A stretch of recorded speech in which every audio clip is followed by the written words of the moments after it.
We, meaning Israel, but I knew everything they were doing pretty much.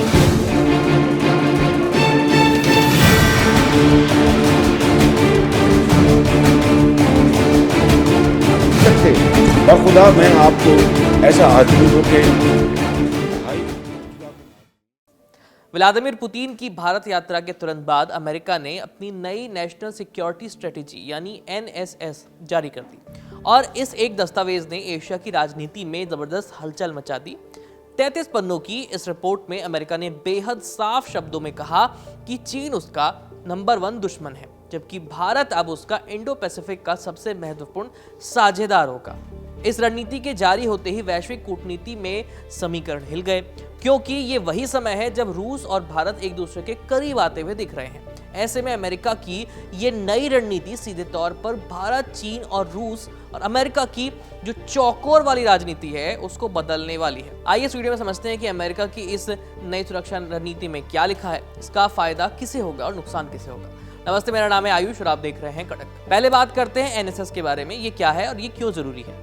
हर अमेरिकी राष्ट्रपति अपने कार्यकाल में एक बार राष्ट्रीय सुरक्षा रणनीति जारी करता है। ये दस्तावेज बताता है कि आने वाले सालों में अमेरिका किसे अपना दोस्त मानेगा, किसे दुश्मन, किस पर फोकस करेगा, कहां हस्तक्षेप करेगा और किन क्षेत्रों में संबंध बढ़ाएगा या उनसे तोड़ेगा। इस बार की एनएसएस डोनाल्ड ट्रंप प्रशासन ने जारी की है और इसका लहजा बेहद आक्रामक और सीधा है।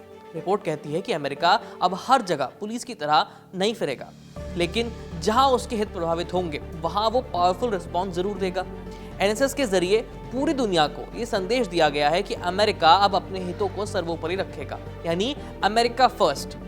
चाइना अब उसका दुश्मन नंबर 1 बन गया है। एनएसएस रिपोर्ट का सबसे बड़ा धमाका यही है कि अमेरिका ने चीन को आधिकारिक रूप से अपना सबसे बड़ा प्रतिद्वंदी और दुश्मन बता दिया है, घोषित ही कर दिया है। रणनीति के अनुसार चीन आर्थिक, तकनीकी और सैन्य तीनों मोर्चों पर अमेरिका के लिए सबसे बड़ा खतरा बन चुका है।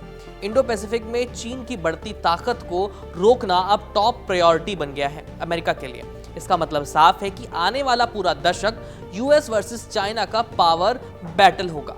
अमेरिका खुलकर ये कह रहा है कि वो चीन को रोकने के लिए अपने सभी साझेदारों को एक साथ जोड़ेगा और इसी में भारत को सबसे महत्वपूर्ण जगह भी दी गई है।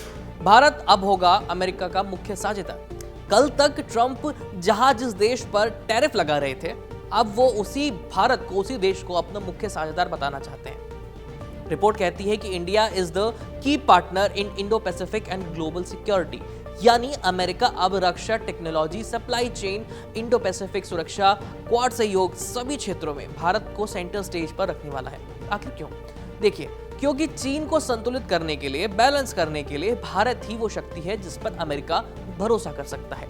ये रणनीतिक बदलाव पाकिस्तान को सबसे बड़ा झटका भी है, क्योंकि चीन, भारत और अमेरिका की त्रिकोणीय राजनीति में उसकी भूमिका लगातार छोटी होती जा रही है। ये हिस्सा बेहद दिलचस्प है क्योंकि एनएसएस कहती है कि रूस के साथ लंबे समय से जो टकराव चल रहा था वो गलत था। फॉरएवर वॉर वाला जो एक रणनीति थी वो गलत मानी गई है। अमेरिका ने इसको स्वीकार किया है। मॉस्को से स्थिर रिश्ते बनाएगा अमेरिका, ये भी अपनी दस्तावेज में उसने घोषणा की है। साथ ही चीन को रोकने के लिए रूस से दुश्मनी कम करना जरूरी है, यानी अमेरिका अब रूस के साथ रिश्ते सुधारने के लिए सोच रहा है। और ये बयान ऐसे समय में आया जब पुतिन दिल्ली के दौरे पर आए थे और भारत और रूस संबंध फिर से मजबूत होते हुए दिख रहे हैं। अमेरिका की ये रणनीति बताती है कि वो नहीं चाहता कि भारत और रूस ज्यादा करीब आए, लेकिन वो रूस को पूरी तरह से चीन की तरफ भी नहीं धकेलना चाहता। रिपोर्ट में एक और बड़ा संकेत ये आया कि अमेरिका अब हर युद्ध में नहीं कूदेगा, अनावश्यक संघर्षों से वो दूरी बनाए रखेगा, लेकिन जहां उसका हित खतरे में होगा वहां तुरंत मिलिट्री पावर का इस्तेमाल करेगा। ये पारंपरिक अमेरिका फर्स्ट रणनीति को और ज्यादा मजबूत बनाता है। रिपोर्ट में यह भी कहा गया कि तकनीकी युद्ध, AI, quantum, 5G, defence system आने वाले कई सालों का सबसे बड़ा मैदान होने वाला है। ऐसे में भारत को एक स्थिर और विश्वसनीय सहयोगी बताया गया है, यानी America defence manufacturing, technology transfer, AI सहयोग, सप्लाई चेन शिफ्ट, इन सब में भारत को उसके साथ आगे आकर के काम करेगा। एनएसएस में यह भी कहा गया कि दुनिया की लगभग आधी जीडीपी इंडो पैसिफिक इलाके से आती है, इसलिए आने वाले 30 से 40 साल इसी एरिया पर फोकस होने वाले हैं। अमेरिका के मुताबिक चीन आर्थिक शोषण की नीति पर चल रहा है, उसे रोकने के लिए लोकतांत्रिक देशों का गठजोड़ बेहद जरूरी हो जाता है। ऐसे में भारत की भूमिका बेहद महत्वपूर्ण है। इसीलिए क्वाड को अपग्रेड करने की बात दस्तावेज में कही गई है। रूस को राहत देने के पर भी अमेरिका विचार कर रहा है, साथ ही चीन पर फोकस होगा। अमेरिका की नई रणनीति की यही समरी है कि चीन को रोकना है, सबसे बड़ा लक्ष्य उसका ये है। भारत को सबसे बड़ा साझेदार बताया गया है। रूस अब उसका दुश्मन नहीं है, सिर्फ कॉम्पिटिटर है। रूस को लेकर के अमेरिका ने अपने जो तेवर थे उनको थोड़ा धीमा किया। यूरोप पर इसके साथ ही कम भरोसेमंद बताया है अमेरिका ने, यानी दुनिया में कम दखल देने का जो शक्ति बरकरार रखना था, वो सारी चीजें अमेरिका ने इस एक NSS यानी 33 पेज के दस्तावेज थे, इससे अपना सिद्ध कर दी। क्योंकि पहली बार अमेरिकी रणनीति में भारत को इतनी केंद्रीय भूमिका दी गई है, तो इसलिए भारत के लिए भी काफी अहम हो जाता है।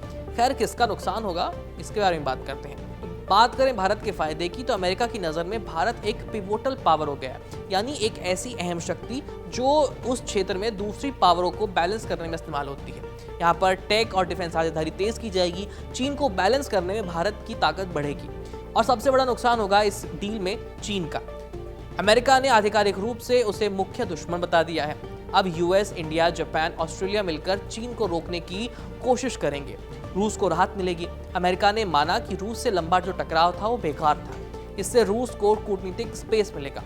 भारत और रूस के रिश्तों के लिए ये पॉजिटिव नजर भी है। इसके साथ ही पाकिस्तान को नई सुरक्षा नीति में साइडलाइन किया गया है। अमेरिका की नई रणनीति भारत के लिए बड़े अवसर लेकर आती है, लेकिन साथ ही कुछ चुनौतियां भी हैं।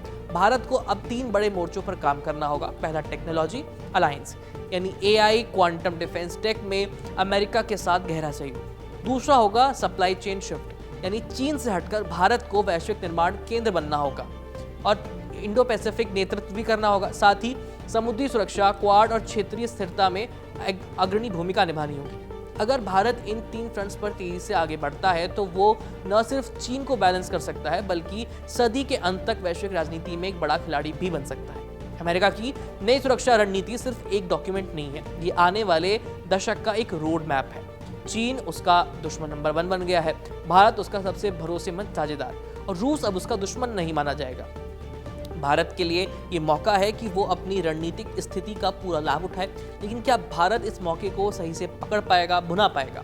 क्या भारत, रूस और अमेरिका के बीच ये जो नया समीकरण बनने वाला है, क्या ये लंबे समय तक टिक पाएगा? आने वाला समय ही इसका जवाब दे पाएगा। फिलहाल इस खबर में इतना ही। बाकी आप क्या सोचते हैं पूरे मुद्दे पर, अपनी राय हमें कमेंट सेक्शन में लिख करके भेज दीजिए। मेरा नाम है आयुष, देखते रहिए कड़क। धन्यवाद।